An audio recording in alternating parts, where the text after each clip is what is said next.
Yo, what up, y'all? Today we jumping into some more Diablo 4. In this one, I'm going to show you guys how to get to World Tier 4 under level 60. So, to be honest, it's going to be a little bit tough, okay? You're going to have to be farming, make sure you guys are going through your Nightmare World Tier 3 dungeons. If your build is OP enough, after you get enough Paragon levels, it's going to be super easy for you to just explode everything at Tier 15 and up. So make sure you guys smack the like button so that way this can reach everybody. Also hit that sub button. We got more D4 vids on the way. Now, as far as grinding, so what I pretty much did was I just grind everything from tier 15 and up. So do tier 15, 16, 17, 18 for your sigils. Now, just like in the World Tier 3 video, what you guys want to make sure you're doing is farming up your gems. So after you just get the regular amethyst, regular rubies, regular topaz, then after you find enough of those, farm them up to flawless, because once you get the flawless ones, this is going to give you, of course, more percentages, help you get more resistance, which is going to help you in that World Tier 4. Now, make sure all of your items are socketed. Make sure you have everything up to level 5. Now, eventually what's going to happen if you're grinding Helltide, if you're grinding Nightmare Dungeon enough, you're actually going to find unique items as you see here, which is going to completely take your build over the top. So make sure you find those ancients, make sure you find those uniques that are perfect for your build. Now, also what you should be doing with legendaries. So the legendaries that you find, what you should be doing, if they're not better than what you already have as far as like item level, item power, what you should be doing is extracting the aspects off of them, the ones that are good for your build. So then whenever you do find weapons that are better than what you have, you'll already have aspects in your inventory that you can toss on to your new gear. It'll make it super easy for you to pretty much just take your build from the weapons and gear that you already have over to some more weapons and gear that you already have. So super simple. Now what you'll be able to do over at the Oculus guy, you can actually craft sigils. So, you can go anywhere from tier 1 all the way up to tier 20. And then once you hit World Tier 4, you can go from 21 all the way up to 100. So what I would say is, again, in tier 3, farm up anything from like 15 and up. Once you hit like 16, 17, and 18 and up, that's when I started finding a lot more unique. So that's when your build is going to start going over the top. And then all the ones that are actually under 15, I would just go to the Oculus, salvage them. It's going to give you powder. And then that's what you'll be able to use to farm up your ancestry ones. So in that way, whenever you go to World Tier 4, you could just start going right from like 18s, 19s that you were doing in World Tier 3. And you'll be able to go right into 21s, 22s, 23s in World Tier 4. Now, also what you want to do for your gear. What you want to do is replace affixes. So if you have a piece of gear, let's say it has, something like attack speed on it, but you don't want attack speed, or it has willpower but you want strength, or it has intelligence but you want dexterity, what you can actually do is you can go and you can change the affix on it. Now, if you change the affix on a item, it's going to be bound to your character, so you can't drop this, you can't trade this, to another player. So make sure you keep that in mind. Now, anybody who is playing Barb, I have a whole lot of duplicate gear, stuff that's not good, well, stuff that I found that's better, stuff that is just a duplicate of the uniques that I already have. So make sure you guys join up on the Savage Squad clan, SSQ. I'm going to show you guys exactly what my clan looks like a little bit later on. And anybody who's playing Barb, I have a whole bunch of duplicate gear for you, a whole bunch of stuff that I don't use, stuff for Death Blow, stuff for Whirlwind. So make sure you guys join up. I can give you guys some super dope gear. Now, getting into the enchantments. It's the same thing. So whenever you're enchanting these items, I would say enchant it one time, because after that it does get super duper expensive. So whatever you're enchanting, make sure that it's something that you really, really want.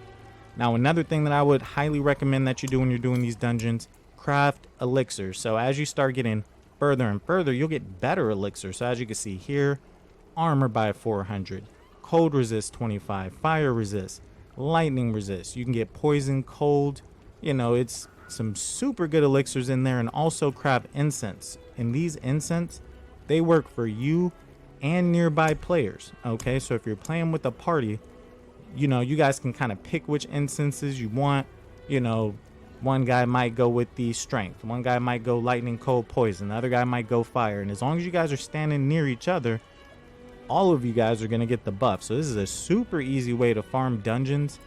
And you know, of course, if you're playing with a party or if you're in a clan, if everybody is just using a different incense, you guys are literally chilling, okay?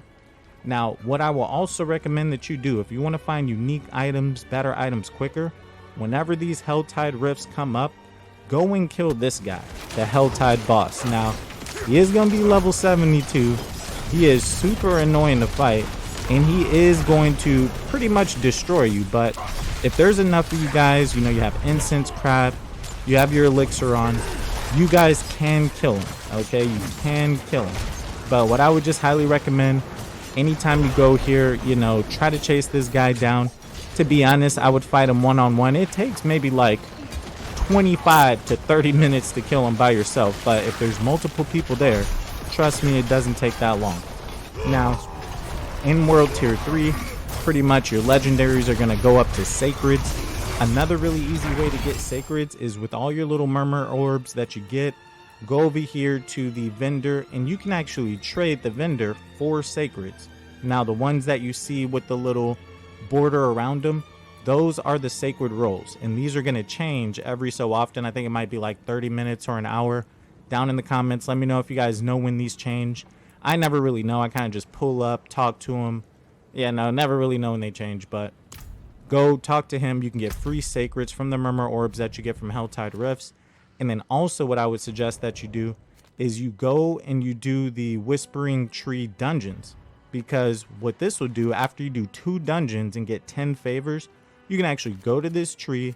It'll give you free items that you need, you know. So if you can't find the sacred helmet, you can't find the sacred boots, do a couple of those, go to the tree, and then you just open up some boots or you open up some sacreds. Now, getting into the Capstone dungeon under level 70, this thing is going to be absolutely insane. But what I would highly recommend is before you fight Elias, get yourself some fire resistance and then use a fire incense, okay? Because this man's fire abilities are actually insane. As you can see, he probably almost one-shotted me like 10 times in this fight, okay? So with those extra elixirs, with the extra incense, this is definitely going to make it easy for you to kill him. And you just want to make sure that you dodge those big fire circles. You know, some of the stuff that he throws out is literally undodgeable, okay? So it's going to be super important that you farm renown. You know, you check out the map so you can get up to like 7+, 9+ potions. As you can see here, I had 9 potions and it literally came down to the wire. I think I had like 1 potion, maybe 0 potions once I killed him, because this guy is literally overpowered. But trust me, if your build is good, if you got good barrier regeneration, if you have good resistances from your jewelry, you can kill him, okay? Now what's going to happen is after you kill him, of course you'll be able to go on to World Tier 4. Now World Tier 4 is literally insane, okay? You probably are not going to be able to do it at level 63, 64, 65. Probably, I don't even think you'll be able to do it until like maybe like 69, to be honest. Like literally fight a 21 or 22 dungeon by yourself, unless you just have an extremely overpowered build. Now I did go in and try it. I am on World Tier 4 as of this video. Pretty much my issue was I kept running out of fury. So I just had to find some items, find some good aspects that go with my build that can help me regenerate fury. Now what I am going to do is I'm going to go into my build.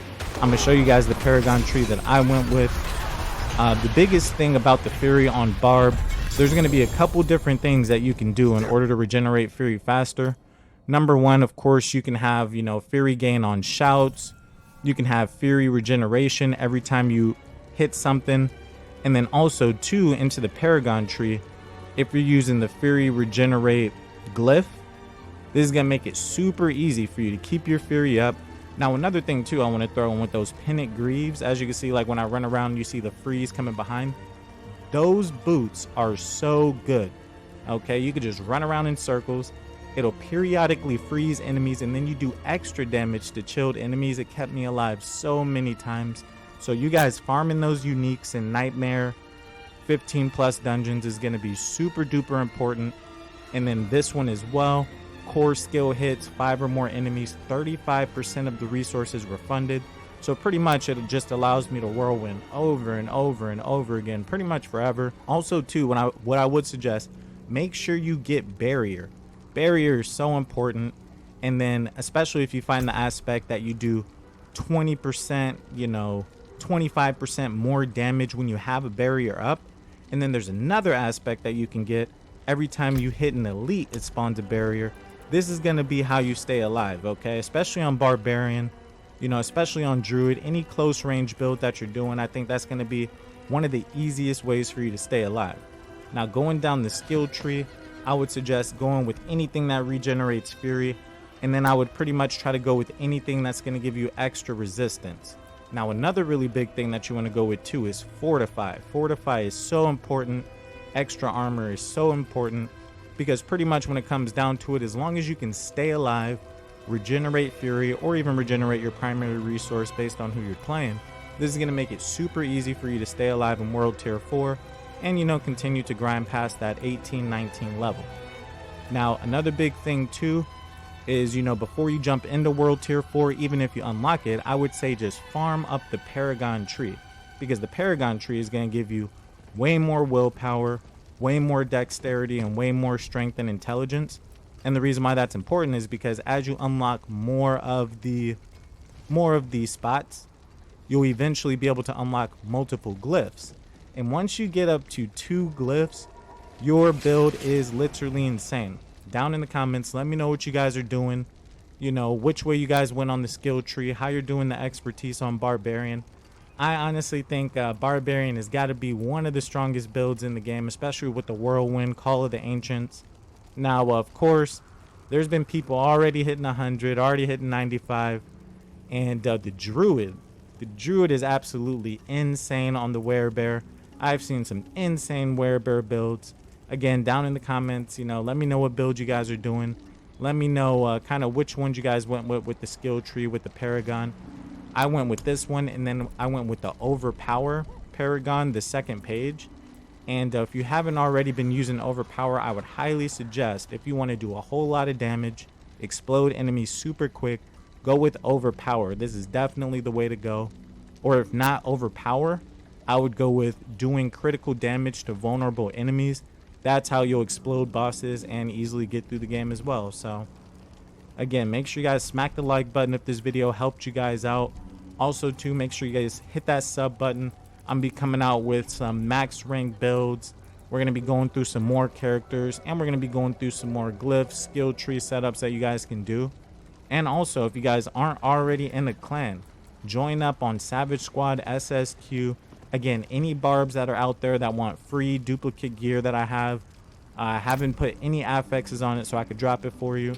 And yeah, as always, I appreciate you guys checking out the vid, and I'll see you on that next one. Peace.